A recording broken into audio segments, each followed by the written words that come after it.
Does anyone in your household, maybe a loved one, a husband, a wife, brother, sister, mum or dad, do they just love a good nag sometimes? Just slightly annoy the shit out of you? Do the dishes, they've been sitting there for hours, or, go mow the lawn, do something, get off your ass. Something like that. Some days you've just had a tough day at work. Now, I'm not saying it's anyone in this household, I promise. But, you just want to put your legs up on the couch, maybe watch some TV, your favourite show, put on the PS5 headset and do some gaming, and they always interrupt you. Asking that question, you're forced to, what? All you want to do is just say, shut up! Like, leave me alone. What if I said, you don't need to say anything anymore? All you need to do is wear this. 10% off. Check it out now. Promo code Xmas10. Go check it out. Like I said, again, it's no one in this household. Ah, shit.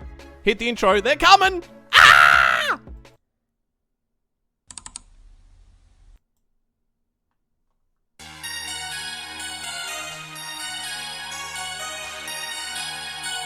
I'm about to get bitch slapped. Oh, shit. Here we go.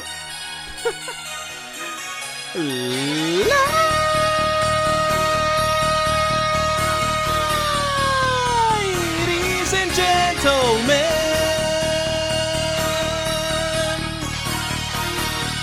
welcome to the show.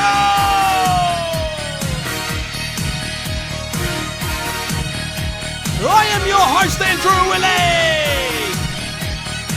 And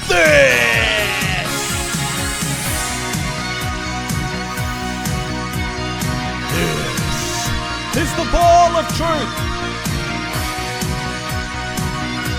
Thank you very much for joining me.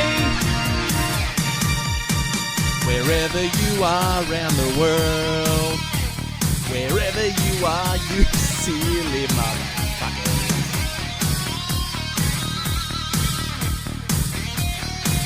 It's all about the promo code, man.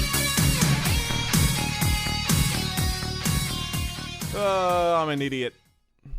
I'm going to get into some serious trouble by my wife for that one. I'm only kidding. I'm just mucking around, guys.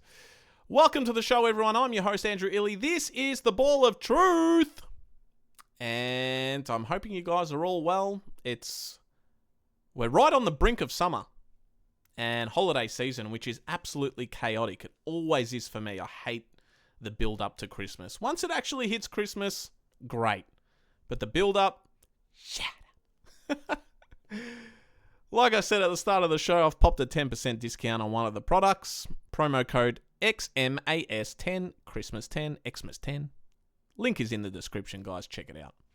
I've not dropped an episode for, almost a week and a bit now. I haven't really covered the draft. So I'll just recap that and give you guys my thoughts. And look, we acquired 3 new players at the Blues. 2 of them we expected and we wanted. All 3 of them are great. Harry Dean, son of Carlton great premiership player Peter Dean. He will take the number 35 too. Love it. Under the father-son. Harry Dean is 194 centimetres, 6'4" defender. Love that. Huge. He's athletic, competes hard, puts his body on the line. He loves a good one-on-one contest. He's very good in the air, man. With his intercepting, his marking, and reading the ball drop and the play of the ball. Has a left foot on him. We love our left footers. Another one we have added to this team, which is fantastic. Has a great kick on him. And I've heard he gets stuck in. Has a bit of grit, competitive edge, and a bit of cuntness. Just like his old man. And he's very passionate. So I love all these things. And I think we will see him feature a lot next year in 2026. Now, just remember, transitioning to AFL is a whole other level. So, look, it will take time for some of these guys to develop. They'll need to build some more size as well and strength. But I can't wait to watch him play, man. from what I've seen and what I've heard, it's one to be very, very excited about.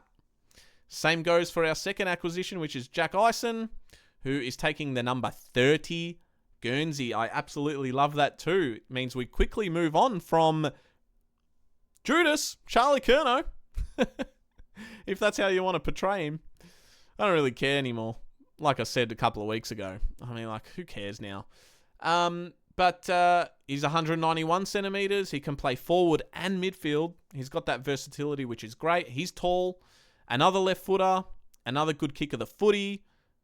Skills are important, and Jack has them. The trend continues with these left footers, man. I haven't seen as much of him as I have with Harry Dean, but from what I've seen and what I've heard, he's a smooth operator, calm and collected on the footy, and he's got a bit of silkiness to him, a bit of creativity and zip.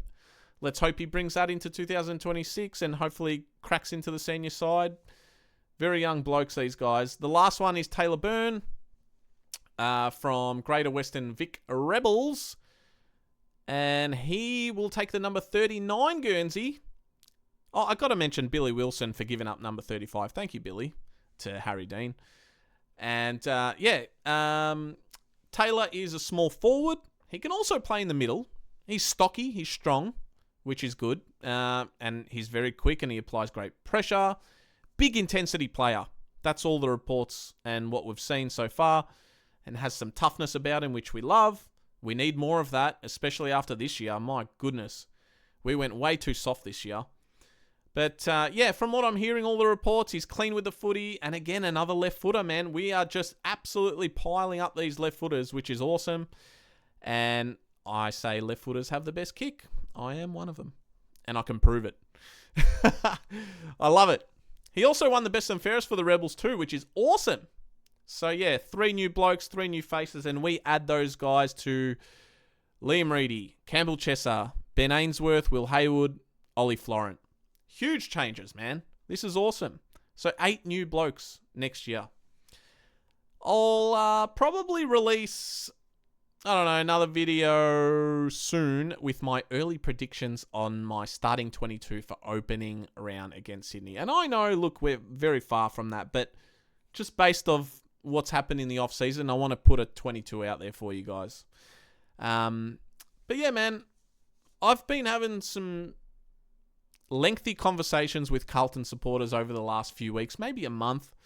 You know, wherever I bump into them, Carlton supporters everywhere, man. On the streets, random cafes, they work at cafes, at my work, and everywhere, man. Just genuine conversations. And most of them don't even know I do this, so it's great. I get to see their true feelings and I gauge what the Carlton fan thinks. And I've been asking them what they think, and did we do the right thing in getting rid of Charlie Curnow? Did we get all the moves right? What do you think? And it's impossible to predict how it's going to go, let's be honest, until we see it firsthand. And hopefully we get a glimpse in pre-season. But about 80% of these random Carlton fans that I've spoken to, they're quite negative with the changes. And look, I can 100% understand where they're coming from. The skepticism, the criticism. I have that too. I do. But some of them are saying that Charlie Curnow was a generational talent. We've completely reset and we lost our window and we've just given up. I don't see it that way. I would counter that and say we lost our window in 2023 in that preliminary final. I think that was the one. The team before the end of this season was to win something, it would have been 2023. We had everything going for us in that second half of the season. The momentum, the morale, the chemistry, the fight, the passion. We were just so connected and aligned. And that all just blew up in that prelim. We were 5 goals up, got ahead of ourselves, and capitulated after that. And it hasn't been great since. I mean, in the middle of 2024, we were one of the best teams in the competition outside of Sydney. Second best or maybe the best. And then the Giants thing happened, and then we just crumbled, man, after that. It's never been the same. So I think 2023 was the window. So when they say that, we lost it, I don't think that was this year. I think that was a while ago. And then they would ask why Charlie is done. Why was he done with Carlton? Why did he want out? Which we don't have an official answer for. We can only speculate. We'll probably have to hear from Charlie Curnow after he's retired, really. But, people think it's Voss. It could be. I'm going to probably put my hand up and say, yeah, maybe it was. Should Graham Wright have gotten rid of Voss instead of the player? Well, here's the thing. If they were true Carlton players, your TDKs, your Jack Silvanis, your Charlie Curnows, they wouldn't have sucked and given up on this team. You want to fight for everything that you've got. Now, TDK was a little bit different because he had money on the table and that persuaded him to leave. And look, it's a lot of money, man. You can't really blame the dude. I hear he's having troubles with his calf, so maybe it was a good move. There you go. But I would argue that, okay, if Voss isn't a good coach and you don't like him as if you're a player, and I've been the first to admit that I wanted a new coach and I thought that was the right thing to do, is change coach, and I could still be proved right on that he wasn't the right man. I hope I'm wrong. I hope Voss absolutely kills it with his current team next year. It's his last year of his contract. But if Voss isn't a good coach, like the players think that these Charlie Curnow type, if that's what we think it is, what's the excuse for playing absolute shithouse? Seriously. What, because you don't like the coach? I don't want anyone like that in my team. That's soft. That's a shit mentality. What's the excuse for the lazy efforts? What's the excuse for not hitting an easy target? Putting a little bit of pressure on second efforts. I understand both sides. I do. I want to know what you guys think about all that. I'm happy with the changes. I think we needed it. Our season was dreadful. It was simply impossible for it to stay the way it was and succeed. We needed to make moves. And I would also argue, if a new coach did come in, would it have even solved the issues? And I don't think it would have, especially mid-year. So, look, I'm probably going to say I was wrong about that. Even if they changed the coach mid-year, there was a lot of toxicity and negative energy in that team that I really don't think, maybe for a good first few weeks, new coach, freshness, but then all the problems would have been exposed anyway. So, yeah, I can't really comment on that too much, but that's what I think. Instead, you have a new regime now who wasn't afraid to upset people and swing the axe, so to say. You can call it a mini overhaul, mini reset, whatever you want, but suddenly we have players who can actually kick a footy, because that was one of our biggest problems all season. Suddenly you have players who want to be here at the club, and suddenly there's new coaches, new ideas, fresh creativity, and in management as well. And in the click of a finger, your 2026 already looks a lot different. Was it perfect the offseason? No, it wasn't. We didn't plan on these things happening, but they happened, and I thought they dealt with it very well.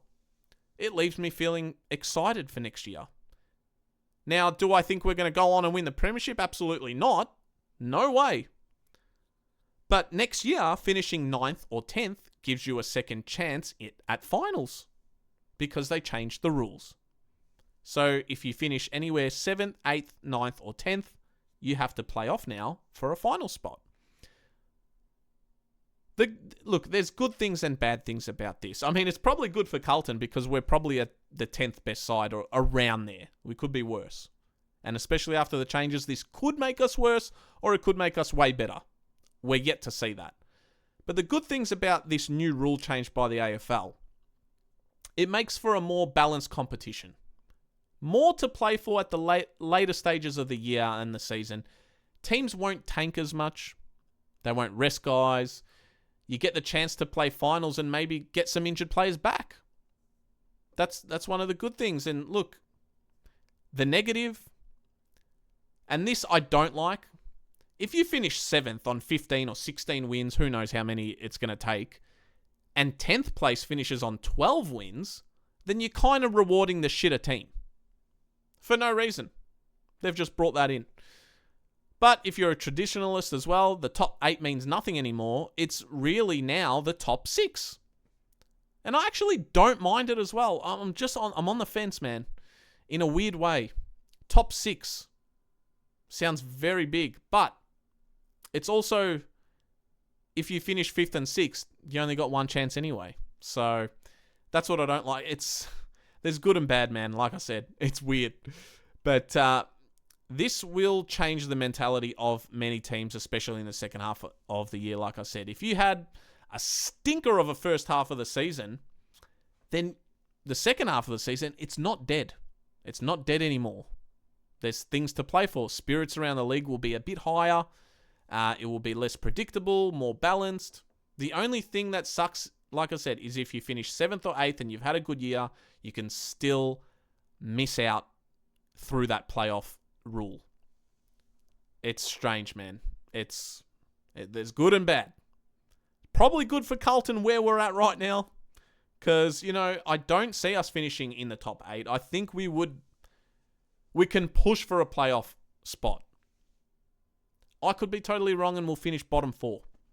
Seriously. But there's always that chance that you can, if you're having a shocking year. 10th place isn't that much higher. So there you go. That's the positive. I really want to know what you guys think. So, and I think they did change this rule because this season was so unbalanced and so predictable. It wasn't great for viewership. And the top 8 teams, as opposed to the bottom 10 teams, the difference was just ridiculous. So, yeah. Look, man, I'm not a huge fan of it, but I don't hate it. It's a strange one. Let me know what you guys think in the comments. Guys, if you liked today's video, hit that like button. We are 15 or so subscribers away from 1,000 subscribers. So if you haven't yet, jump on board, hit that subscribe button for me. Hit that thumbs up on the video. Give it a like. It helps me out in the YouTube algorithms. I appreciate it a lot. I love yous all. Turn the bell on for all notifications. And leave a comment like I said. And all that bell on for notifications lets you know if I go live. And you'll hear the ladies and gentlemen live. Or it will notify you if there's a new upload, man. So get on it. Links for the merch are in the description. And all the social medias are behind me. And they're also in the description too. I'm always on Twitter, especially during the season. You can reach out, man, if you want to ask me something or talk footy. I'm always open to having convos, man. So get on board, guys. Let's hit 1,000. I would appreciate it. If we get there before the end of the year, it would be huge. So spread the love. Guys, that's all for me today. Quick video on your Wednesday night. It's late. Right now, it's 10:50. I'm going to upload it. I love you all. I'll see you probably next week or whenever I drop the next one. Love yous all. Adios. Good night. Oh, and remember, subscribe, man. What y'all waiting for?